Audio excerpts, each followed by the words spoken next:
She had his description written down next to the phone. Disheveled old man. Worn brown coat. Doesn't speak. Buys one wedding dress per year for the last 6. She was ready to dial. Ready to end what she thought was a sad, strange obsession. But that morning, the 7th year, he didn't just bring money. He brought a small, leather-bound book. And when it slipped from his trembling fingers, a single yellowed piece of paper fluttered to the floor. It was a receipt, dated 47 years ago, for the exact same style of dress he tried to buy every single year. The name at the top wasn't his. It was hers. And in that silent, shattered moment, she didn't see a strange old man anymore. She saw the ghost of a young groom, keeping a promise he made on a spring day, a lifetime ago. A promise that death itself could not break. Her name was Sarah, and for 20 years, Eleanor's elegance had been more than a business. It was a sanctuary of hope. She'd helped brides of all kinds find their perfect moment. She loved the laughter, the nervous mothers, the tears of joy. But for 6 years, one customer had brought only a silent, chilling mystery. He first came in 2017. A quiet man in a coat too thin for winter. He'd walk directly to the Timeless Classics rack. Not to browse, but to look for one specific dress. The aria gown. Lace sleeves. A gentle sweep of a train. If it wasn't in stock, he'd leave wordless. If it was, he'd buy it. Cash. Never a word about a daughter, a granddaughter. Just a transaction shrouded in grief. After the 3rd year, Sarah started a file. Just his receipts. Same dress. Same size. Always in April. She tried gently. It's a beautiful choice for the bride. Silence. Will you need any alterations? A slow shake of his head. His eyes. They never really looked at her. They looked through the dress, as if searching for a ghost in the tulle. Her mind raced with terrible tabloid explanations. Felt wrong. This wasn't devotion. It was an echo of something broken. Linda, I'm telling you, it's not right. 6 identical wedding dresses? I found a news article about a man who collected them for morbid reasons. What if there is no bride? Her sister's voice, tinny through the phone. Just call the non-emergency line, Sarah. Describe him. Let them check. It's not being cruel. It's being safe. So that morning, the first Tuesday of April, she resolved to do it. The air in the shop felt heavy, charged with a decision she didn't want to make. She told herself it was protection, for a potential victim, for her community. But underneath it all was a cold thread of fear and shame. And then the bell chimed. He was early this year, and he walked not with the hesitant step of a browser, but with the solemn purpose of a pilgrim reaching a shrine. In his hands, he wasn't carrying his old cloth bag. He carried a small, dark leather book, clutched to his chest like a heart. He reached the counter. He tried to speak, but only a dry sound came out. He cleared his throat. His voice was a whisper of gravel and dust. The aria. Please. Sarah's professional mask slid into place, brittle and thin. We have it in stock, sir. Her eyes flickered to the notepad by the phone. This was it. She would get his name from the transaction. She would make the call after he left. As Sarah turned to get the dress ticket, Arthur's trembling hands fumbled with the leather book. It slipped. The world slowed. The book tumbled, pages fluttering like wounded birds. And that's when it escaped. A single, brittle piece of paper, older than anything else in the shop. He nodded, and as he moved to place the book on the counter, his arthritic fingers betrayed him. The book fell, and from its sacred pages, a memory took flight. A ghost, made of paper and ink, spun gently to the polished floor. Sarah bent to pick it up, her blood roaring in her ears. The paper felt like dry autumn leaves. Her eyes scanned it, and every assumption, every fearful theory, shattered. This wasn't a receipt for a future purchase. It was a relic from a past one. From a year she could barely remember. For a woman named Eleanor. Time stopped. The harsh fluorescent light seemed to soften. She looked at him, really looked. The stoop of his shoulders wasn't from menace, but from carrying an unbearable weight. The distance in his eyes wasn't vacancy. It was residence in another time. The coat wasn't shabby. It was a shell. This man wasn't a suspect. He was a monument to a love that had outlived its object. She gently placed the receipt on the counter. Her voice was soft, completely changed. She pushed a small velvet stool toward him. "Sir, please, sit down. Can I get you some water? My name is Sarah." He opened his eyes. For the first time in 7 years, his gaze focused on her, not on the memory. He saw her concern, her crumbling prejudice. And he gave the faintest nod, lowering himself onto the stool with a sigh that seemed to come from the depths of his soul. Sarah brought 2 glasses of water. She didn't rush. She waited. The silence was no longer awkward, but sacred. Arthur's gnarled finger reached out and traced the name Eleanor on the receipt. It was her favorite. She said it made her feel like she was wearing starlight. The words were so soft, so tender. They hung in the air between them. Sarah didn't ask. She simply listened, her own eyes beginning to sting. The story began not with an explanation, but with a feeling. The feeling of starlight. Arthur lived in a quiet, unassuming apartment 2 miles from the boutique.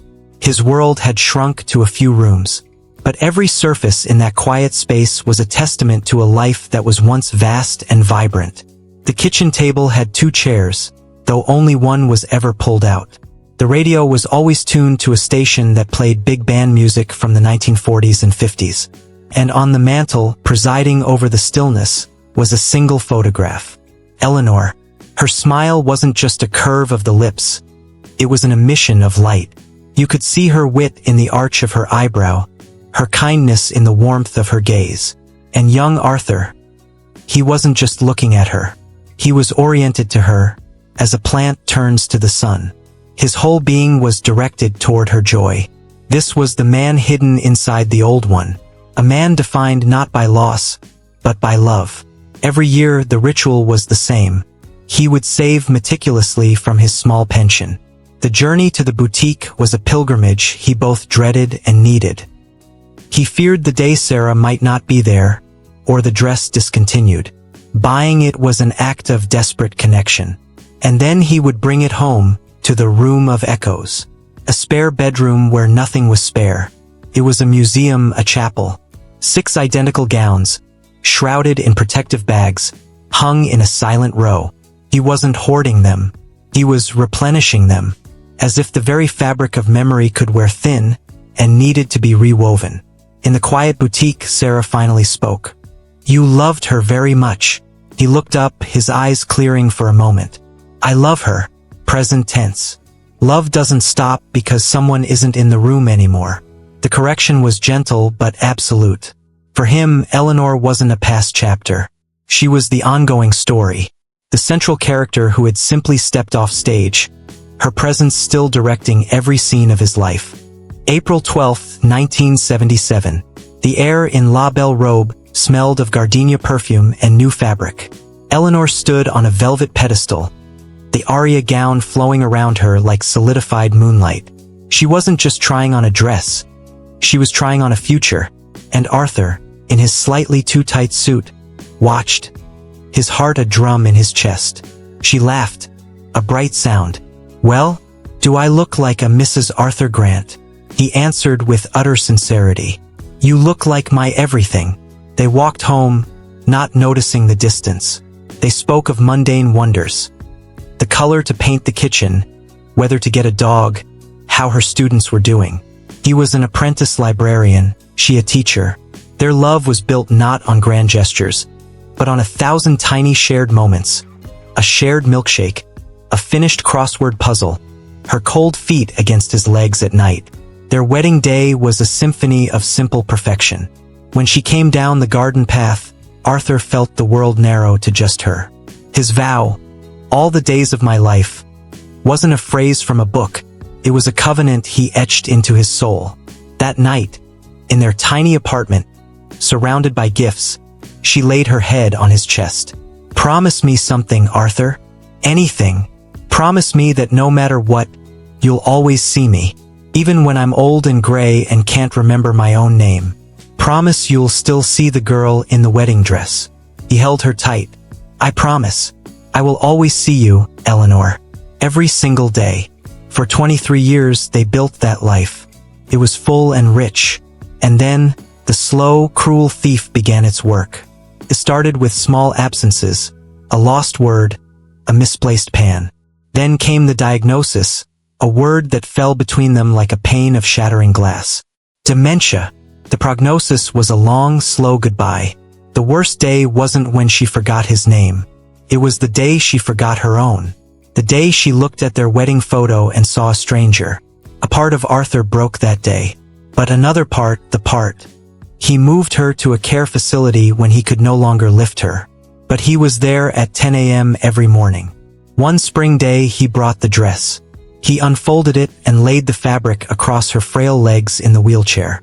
She was staring out the window at a bird. Her thin, veined hand drifted down, and her fingers began to slowly, unconsciously, trace the lace pattern on the sleeve. A flicker deep behind her eyes. No smile, no recognition. But her fingers remembered. They remembered the feel of starlight.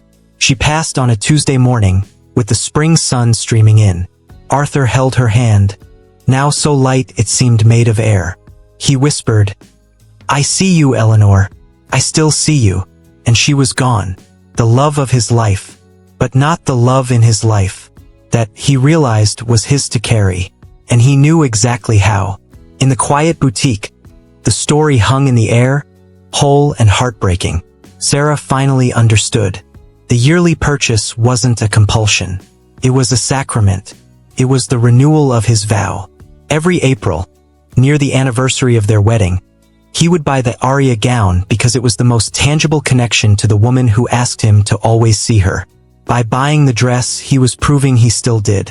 Arthur opened the leather book. It's not a diary of words, but of sketches.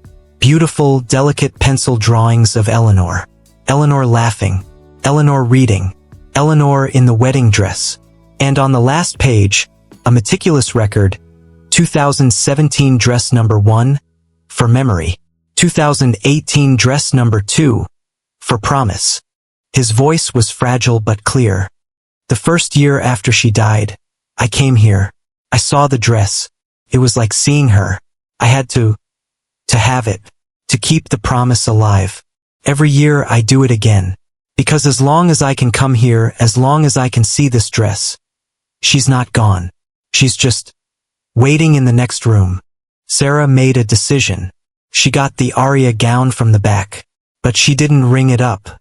She carefully folded it, with ritualistic care, and placed it in a new, beautiful garment bag. Arthur, this one is from me. No charge. Please. Arthur began to protest, but Sarah shook her head, her voice firm with a new kind of strength. Let me do this. For Eleanor. And for the promise. She walked Arthur to the door. But before he left, she had one more question. Arthur, what do you do with the dresses? The ones from before? He looked at her, and for the first time, a faint, genuine smile touched his lips. It was a smile filled with secret, tender purpose. The following day, Sarah followed Arthur's directions to his apartment. He led her to the spare room, but then he opened a chest. Inside, nestled in tissue paper, were dozens of the most beautiful, delicate teddy bears.